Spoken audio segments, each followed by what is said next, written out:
Yeah, I'm excited. Well, I guess I always say that when we lead, because I do. I love the people we get a chance to talk to. Hanging out with David Noroña this morning. David is the director, one of the directors of BCA. And what does that actually mean? It's an acronym for what? Brother, I joke we're sort of like plumber, janitorial, leadership teachers. It's leading in the kingdom as being a servant, and it's frankly the short version is doing what needs to get done to Yep, build what God gave us. that's good. But BCA is what? It's the Bethel Conservatory of the Arts, man, and we started it about 6 years ago now. We just had our fifth graduation, but we've been 6 years in the business of building a safe place for Kingdom creatives to take a risk. And we've got programs in acting, music theater, dance, film, screenwriting. It started as this little twinkle in our eye, and it's developed into this beautiful kind of. We joke that BCA is in puberty right now, so she's gangly and beautiful and worth it and tough. But yeah, man, it's a space to train the next generation of creative revivalists. yeah, I love it. And we're hanging with David because we're jumping into a something to me that feels really exciting to talk about. We're labeling the theme creativity and justice. Um, I don't know, my mind and my heart have always been drawn to justice and simultaneously into the creative space. I always feel like creativity and justice are just connected, but there may be people out there that are like, I don't see it. So I love talking to somebody like David who can kind of unpack this. Maybe let's start a little bit with your journey, like things that you've done, um, how you've been active in the creative space in different contexts. Yeah. Yeah, man. I like a lot of kids in high school. I think I just kind of got bit by the proverbial creative, bug. Doing musicals and plays, and at the time, man, I wanted to become a doctor. I was going to be a good, responsible Cuban kid. Mostly from my grandfather, and go study medicine. I actually got accepted to medical school. I was a bit of a geek back in high school, but I had this English teacher who really changed the course of my life. And she somehow wrangled and convinced me to be in a musical, Sound of Music. In fact, I played one of the young kids in it. I had like Wow. lines, but it was that experience of being on stage and seeing the audience's response and reaction to story, emotionally, thought wise. And that's a theme that I think we can return to, because I think it's the power of story in so many different ways. But it changed the course of my life. And so I went to Carnegie Mellon, sometimes credited for inventing the World Wide Web and other things. But what a lot of people may not know is that Carnegie is also a world-renowned school of drama. And so I studied there for 4 years, ended up in New York doing Broadway, off-Broadway stuff. And Mm. then I decided I wanted to be rich and famous and tanned. And so I went to LA. I had really important priorities and values back then in my 20s. And I did the TV business for like 16 years. And I was a part of some really cool things. But frankly, brother, and this is part of like a segue to my faith journey, I wasn't walking with the Lord. I was a cultural Catholic. And definitely my mom's mom had been praying for me and absolutely prayed me into the kingdom unbeknownst to me. But it was in LA when my family and I went through a series of kind of unprecedented tragedies and deaths of family members and people that mattered to us, that I kind of came to the end of myself. And that also lit the fuse to kind of the end of my relationship with the entertainment business in the way that it had been up to that point, which had been about me and the chasing of fame and fortune. I jokingly called it. I got to be on a big show with a guy named Josh Brolin, who plays Thanos in some of the Marvel stuff. And it was in that show, and actually in my 30s, that I say that I peeked behind Oz's curtain and finally saw that whatever it was that I'd been looking for, I wasn't going to find it there. And that started my journey towards the Lord. Coming to Bethel, I've been here now for over 10 years, working at Bethel Media, Bethel Music, and now at BCA. And serving in church while also staying a part of the industry has stretched me in many ways, has expanded my thinking around what it means to be an artist and what it means to be a part of the industry. But that's kind of my journey in about 2 or 3 minutes of where I started with the Lord and where I am today. Yeah. And throughout that journey, so obviously the motivation and drive for fame and fortune, like, not strange that somebody would be bit by that and pulled Yeah. towards that. I mean, culture is making that look very appealing. And Yep. yet throughout, there was an underlying motivation and drive that was much more pure. Talk Yeah. about that a little bit more, like your draw into the creative space. You kind of mentioned it briefly with audiences and the power of story. Like, what have you seen through the years Mm. regarding, wow, like this is actually sacred space? It's a great phrase, man. And it's one that we spend a lot of time seeking the Lord on and unpacking practically. I think in some of the teachings that we do at BCA, and when I'm out and about and I'm sharing my heart and the Lord's vision around story, one of the things that he said to me a long time ago is, this is God speaking, I created creativity at creation. Wow. It's his idea. It's not our idea. And then you look at Jesus and you look at the fact that by some accounts, he actually told more stories than he actually performed recorded miracles as we understand it. I'm not saying that, that he didn't actually do more signs and wonders than told story. But if you look at the synoptic gospels, what you'll see is that by some accounts, he told 50 or 60 stories, but there's fewer recorded miracles. And, one of the things that caused me to want to consider and think about is, what a hero, what a character, and God is both the author and the character in his own story. What the hero does with their time during the narrative, during the story, says a lot about what that hero values, and moreover, what the author of the story also values. And so if you look at Jesus's 3 years of earthly ministry and you go, well, wow, isn't it interesting that he actually spent, by some accounts, a third of that time telling stories? Wow. So what does that mean about Jesus's perspective on story? And what does it mean about his Father's infusion and the power, the divine power under story itself, engineered by his dad? Because he said, I only do what my Father does. I only say what my Father says. And so if Jesus told stories a lot, then what does that mean about his Father? And so I often say that maybe the least preached name of our God is Storyteller God. Wow. And it makes me wonder, why did God spend so much time telling stories? What does that mean about the power of story? What is its actual anointing, or what is God's design for story? And I think it goes way beyond entertainment, man. Way beyond. I think there's a divine power and a divine design behind story that I think speaks to things like justice, social change, and all manner of things. That's great. I love that. And so let's get into that a little bit. The work that's happening with BCA. I do remember a moment years ago, and many years before BCA, in a leadership meeting with one of our senior leaders, and it was more of a hangout. Yeah. And we were talking about some script or some Hollywood moment. I was like, wow, that would be, wow, to get in there and influence that space. And the banter was more like, man, we're not Hollywood. We'll never have that level of influence. And it was, we were kind of going back and forth, and I'm like, yeah. And they were like, yeah. And here we are years later, like, you guys are clearly running at something. It's exciting. Like, it's exciting what's taking shape there. But you mentioned off air, just the reality of transformation that's happening. Possibly, I'm thinking you were inferring, like, with your students, kind of the level of development internally. Like, Yeah. what do you see BCA's mission as? Unpack that a little bit. And then if we can get into the idea of how art beautifies the earth, and like the creative process to bring social change or make things that are broken whole. Absolutely. I mean, listen, when it comes to the business of BCA,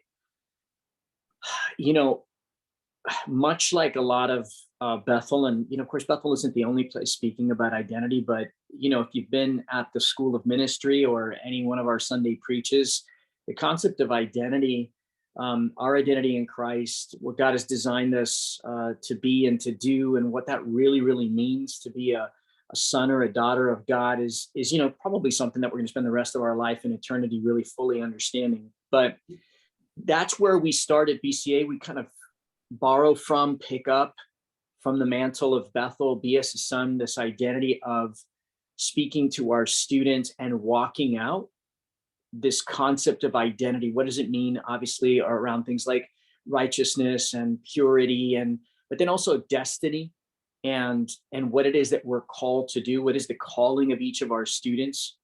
But something that we've realized over time, and this is something that's not easy to figure out, is it's one thing to generally understand who you are in Christ, this idea of a son or a daughter. But the thing about it is, and you and I have kids, you've got 2 daughters, I've got 3 sons and a daughter. It's like, it's one thing to teach them and to raise them in a kingdom Christian household and to say, hey, you're a son or a daughter of God, and to walk out as mother and father, husband and wife, what that looks like, and through correction, through love. But at the end of the day, your children and my children are actually going to have to decide what their calling and vocation is. It's not, I'm going to say something that's going to maybe be, I don't know, maybe going to be a little bit strange, but it's like, it's not enough, I don't think, to just know that you're a son or daughter. It's like, what are we going to do with that sense of identity? Practically speaking, how are we going to walk it out? Because at some point, we got to make a living. At some point, we got to make an impact on this earth. At some point, we're paying our mortgage. We're actually doing a job. And you and I both know as men, and there's moms out there as well, it's like, there's only so many hours in the day. And what you do for your vocation, for your job, slices a big portion of your life out. And more importantly, if you choose right, if you're well trained, well, now you can actually do something with those 40, 60 hours a week. And so at BCA, what we're trying to walk out is to say, okay, let's say you went to BSSM and you're stepping into the full understanding what it means to be a son or a daughter, what it means to be royalty, what it means to have a destiny designed by Christ. But if I don't actually have the practical skills, then how will I impact the sphere that God has called me to? We can all get a prophetic word about writing a script, but if we don't know how to write one, then we're no different. And this is what I tell people all the time when I talk to them. It's like, would you let somebody do brain surgery on you just because they got a prophetic word on the way to the bathroom at Bethel after a conference? You'd be like, yeah, thank you very much, but no, I'm going to go to a qualified doctor. And yet, I think sometimes we diminish the actual size of what art is. I mean, we can't just toss around the word art and then forget that, like, Michelangelo and Da Vinci and Picasso and Van Gogh, and these were people that practiced and clocked not just 10,000 hours, but 50,000 hours to become great women and men of art. And so BCA is the first step in that. How do you train up in the vocation of being a screenwriter, a filmmaker, a dancer, all these things? Because, man, if we're actually going to impact these spheres, whether it's journalism, social justice, law, whatever it is that God is calling us to, we have to be trained and equipped. And this is something that I don't think, specifically in the realm of art, that the church really fully understands what it requires to get a seat at the table. And BCA is in the business of training artists up to get a seat at that table. That's awesome. I love it. I love it. And then within that journey, talk about the idea of, self-development. So when you're in that process of training and developing and pouring in, what are you guys learning about the process of preparation?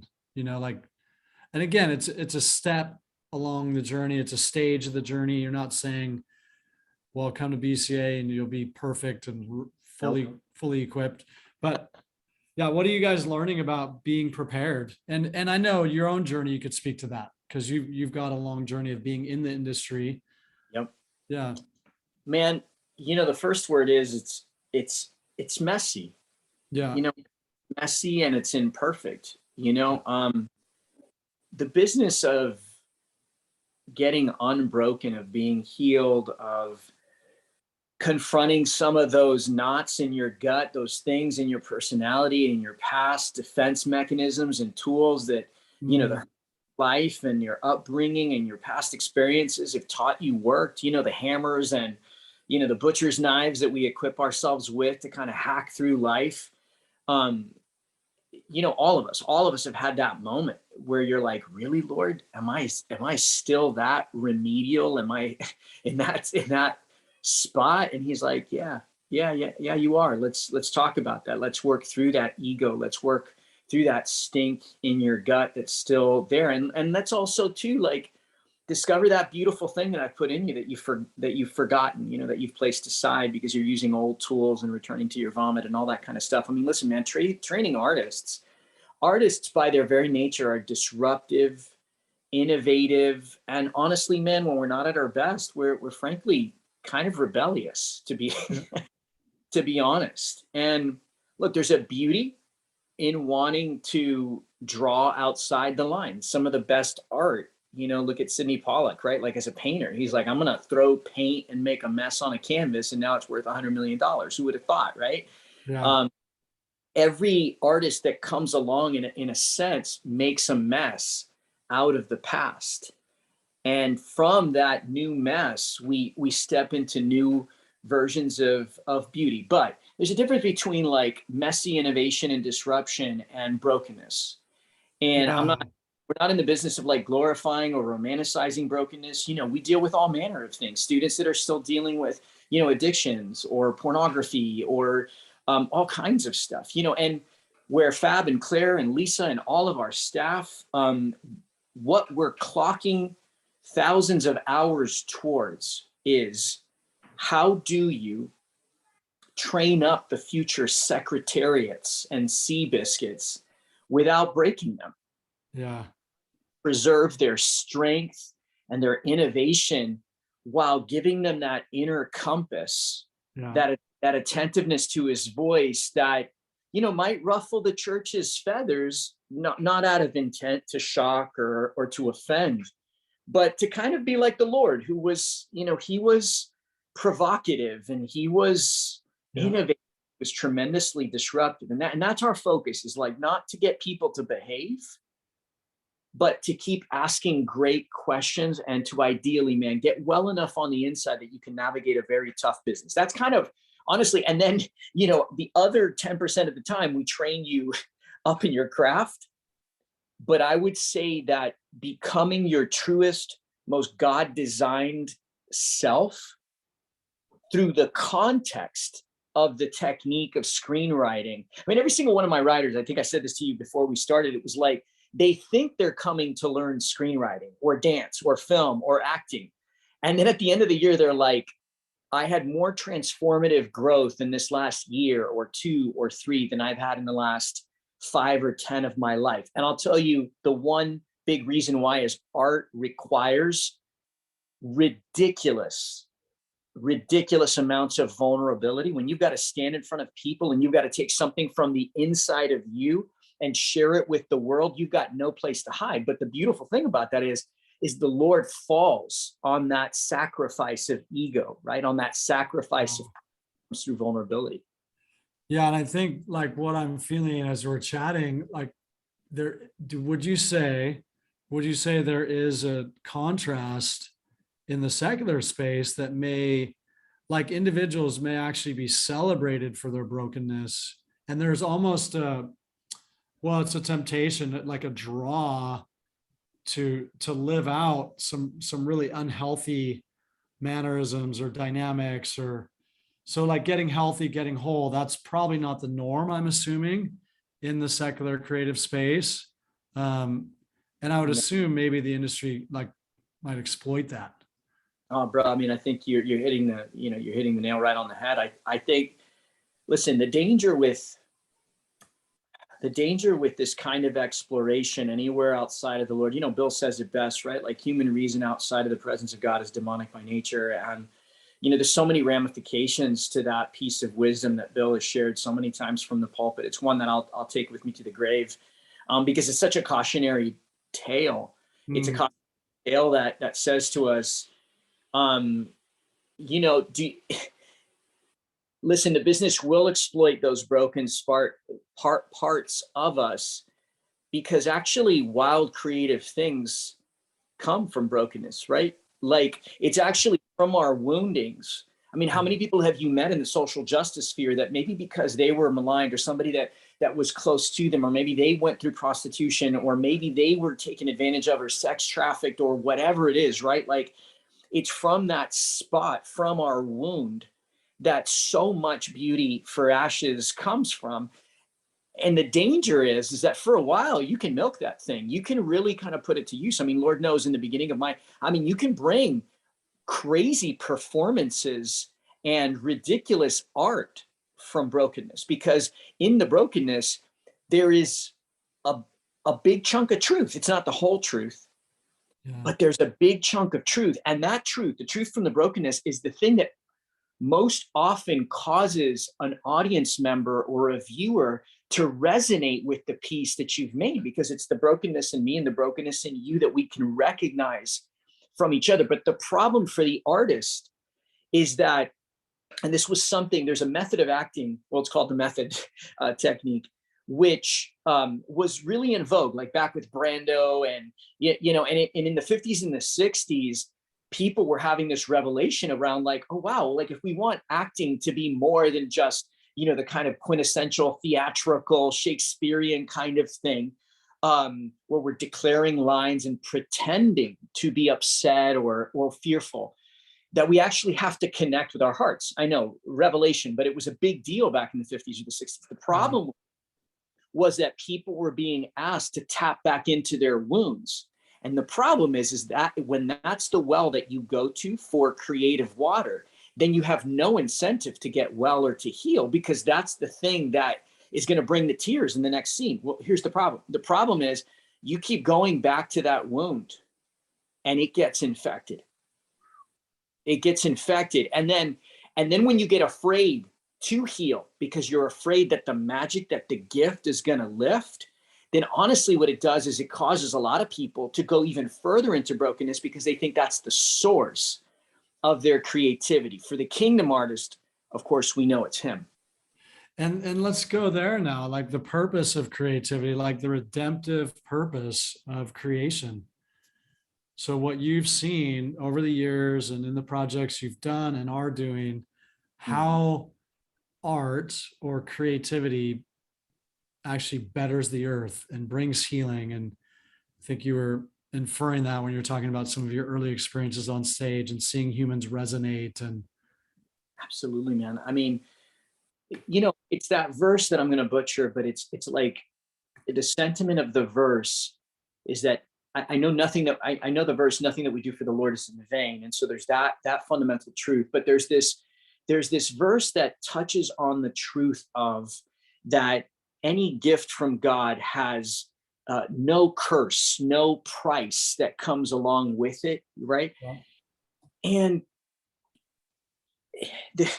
gosh, there's so much that you can unpack about this. There's of course the verse that talks about that, anything that we do is an act of praise, is an act of worship, he promises to inhabit. So there's that kind of facet of being in a creative relationship with God. But listen, it all starts from here.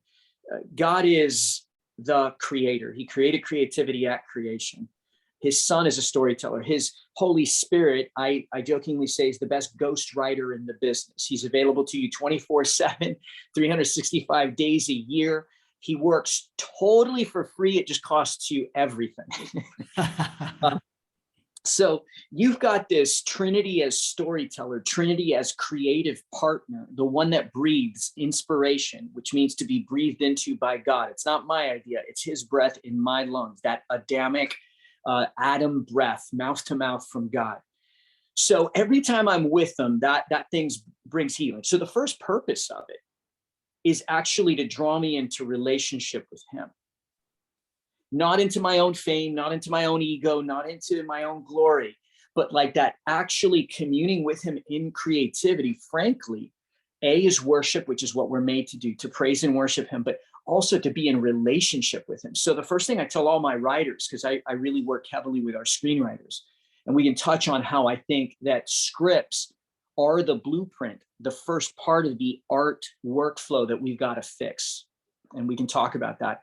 But I tell my screenwriters, how cool is it that one of the acts of devotion that you have on a daily basis is to hang out with your father, to hang out with your creative Abba, And that it's not just prayer, worship, or Bible time, but that actually when you are writing, you're communing, co-authoring with him. So I'm with him. So first, I'm in relationship.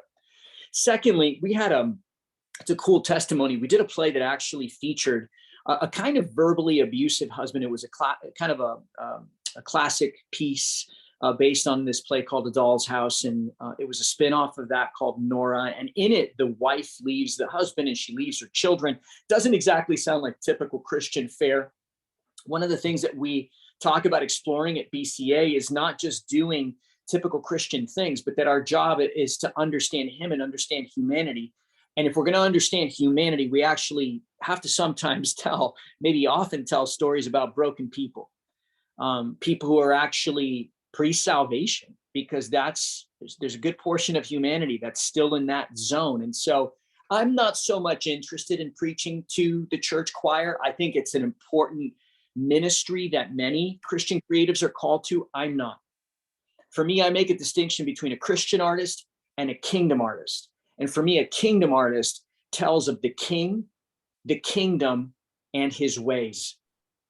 And if I have the space to tell of the king, the kingdom, and his ways, there's a lot of different stories I can tell about a lot of different kinds of people. So fast forward to this play that we're doing, and we chose it. And to be quite honest, sometimes I'm like the sensible one, which I know is ironic. I don't know how I became the sensible one, but if you get enough artists around, apparently I'm a little bit more on the responsible side, which is a scary thought. But anyway, so we're doing a play, and in it, the wife is going to leave. And I remember talking to BCA leadership, and I was like, man, I don't know how this is going to go over with an audience and with leadership. And it wasn't like, there wasn't anything horrible about it. I mean, compared to a lot of TV these days, it's pretty tame. But here's the crazy thing. So we have, obviously, our cast is a bunch of spirit-filled students. So they get prayed up, filled with Holy Spirit on a daily basis, but certainly before they go out on stage. We had a married couple, and we found this out later. We had a married couple that was actually on the verge of divorce. Wow. In real life, come to see the play. They witnessed the brokenness and the divorce between the fictional married couple, got convicted by the Lord, brokenhearted about the state of their relationship, sought out counseling, and saved their marriage. Yeah. And this is when I got hit by this phrase. I heard the Lord say, I only speak one language, and that language is redemption, a word that you mentioned. That's the only language Jesus speaks. So if Jesus is on stage, present within our artists, then it doesn't matter if we're telling stories about broken people doing broken things, because the only language the Spirit of God present within our actors speaks is redemption, which means that even when we tell a play that might feature broken people doing broken things, because of the Spirit of God and the presence of God, redemption is released. Wow.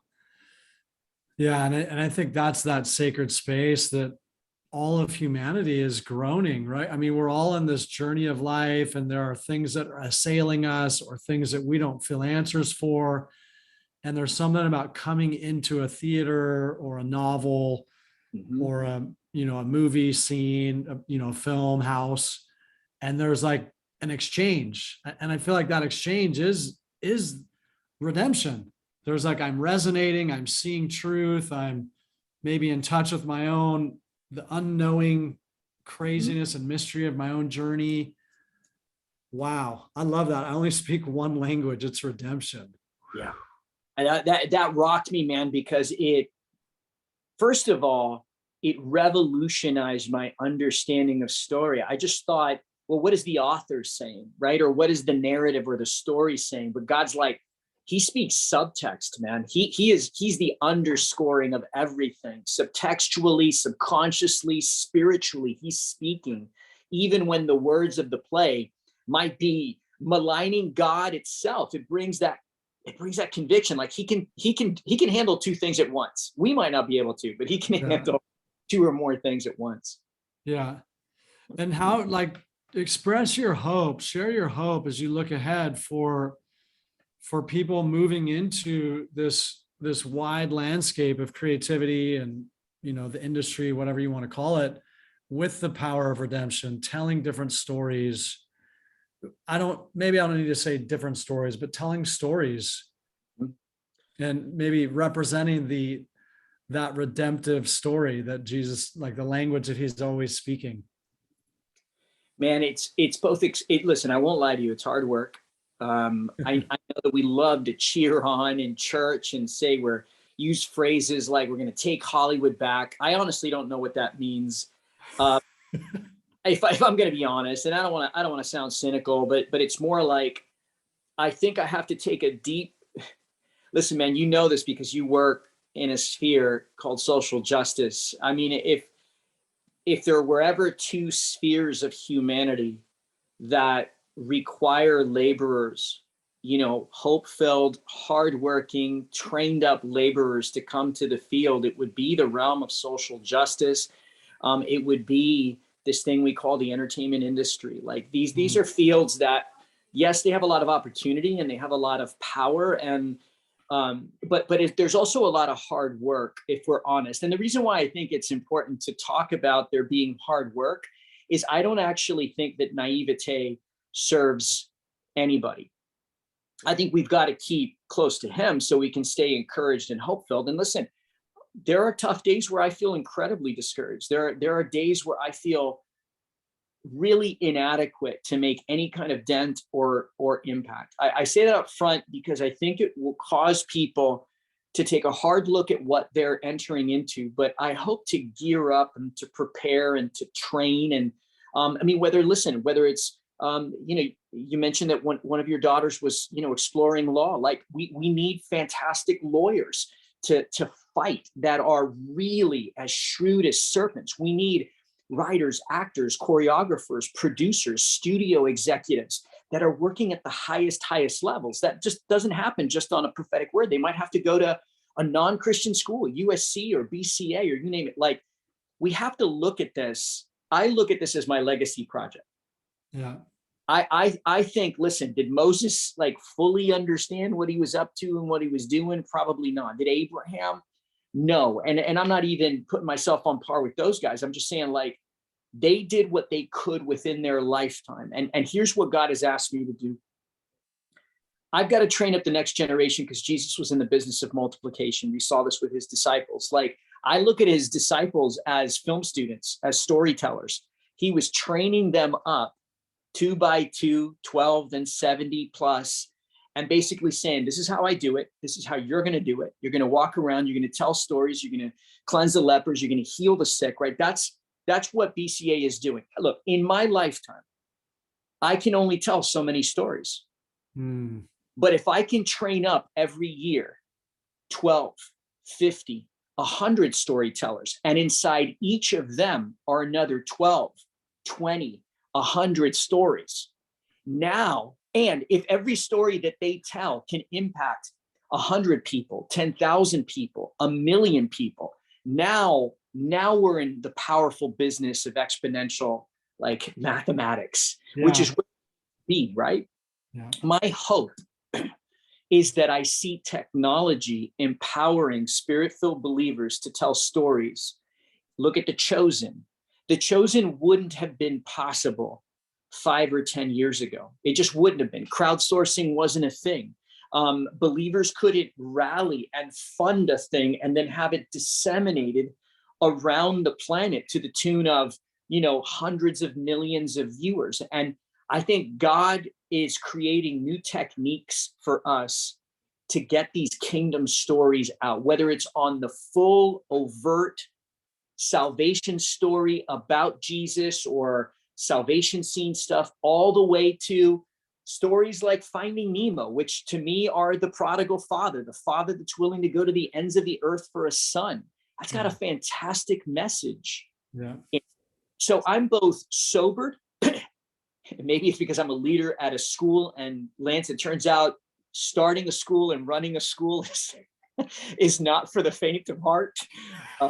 It is hard work. I parent 4 at home and I parent another 90 at school. And shaping human beings is the most difficult, most rewarding, fulfilling, humbling. I mean, when I overhear my students, man, and I'm walking after class, and they're expressing things that we discussed, or they're moved to tears, or they're inspired to change as human beings. If something changes in their perspective about the Lord or their craft, and I get to overhear that conversation, it's deeply, deeply fulfilling and rewarding for me. That's become, for me, my job now for the next however many years I get, is to make this place, this flywheel of transformation, to just keep sending out waves and waves of well-trained storytellers, man. That's my business. That's my job.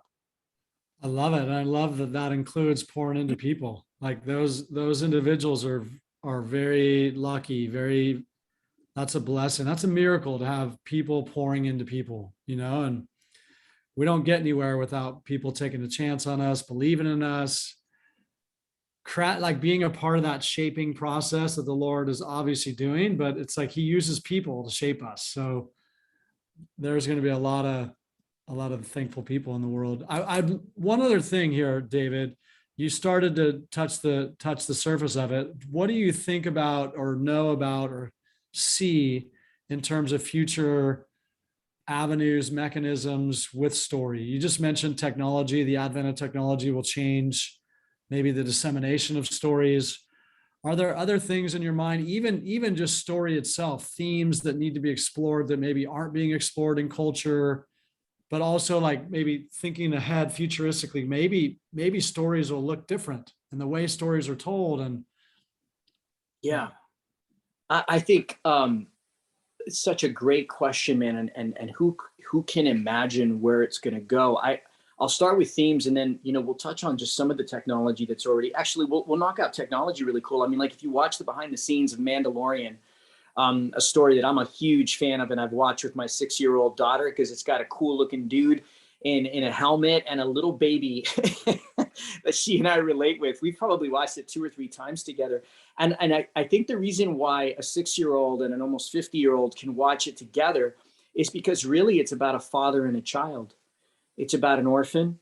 It's about a man who's broken, who decides to lay down, his bounty hunting business and to save a little kid, because the kid has a destiny. I mean, if that's not a kingdom story, then I don't know what it is, And I in it is honor and very clear justice themes of, there's clear good and bad. I see a clear good and bad standing right now in the storytelling landscape. I see the resurrection and the return of clear good and badness alongside grayness.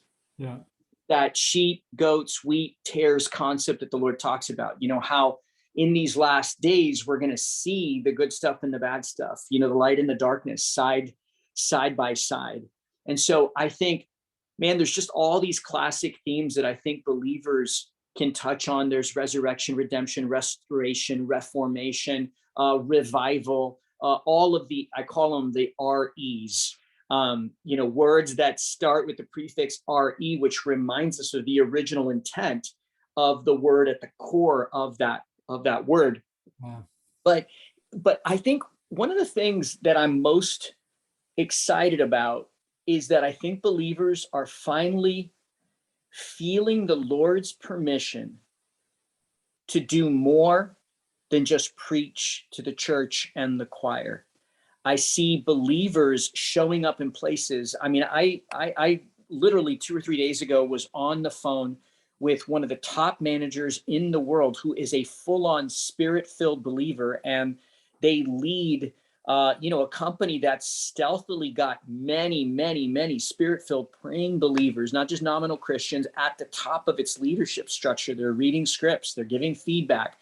Out of respect, I can't say the name, but that's mind-blowing to me. I don't know if suddenly I'm getting another peek behind the curtain and they were always there, fish handshaking each other. I don't know what the deal was, but like that's pretty cool. And then I see companies even like Pixar, and I understand there's a lot of ebbing and changing about what companies are doing and all of this kind of stuff. But listen, We got to celebrate great stories and wins. And Pixar, I think, has done an amazing job of releasing some stories that have some really, really beautiful, powerful values around the human beings' most important relationships.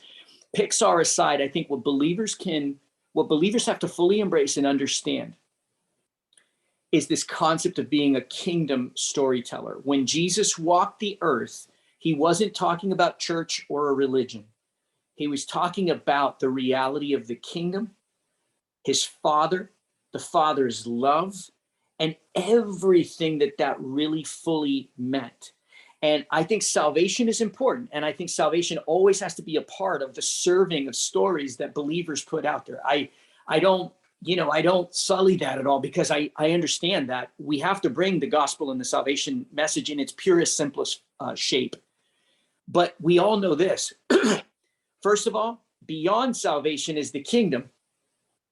So we got to teach people what it means to entice them to come to the door of salvation, to enter into the kingdom, which is eternal, expansive, multidimensional, and massive and huge.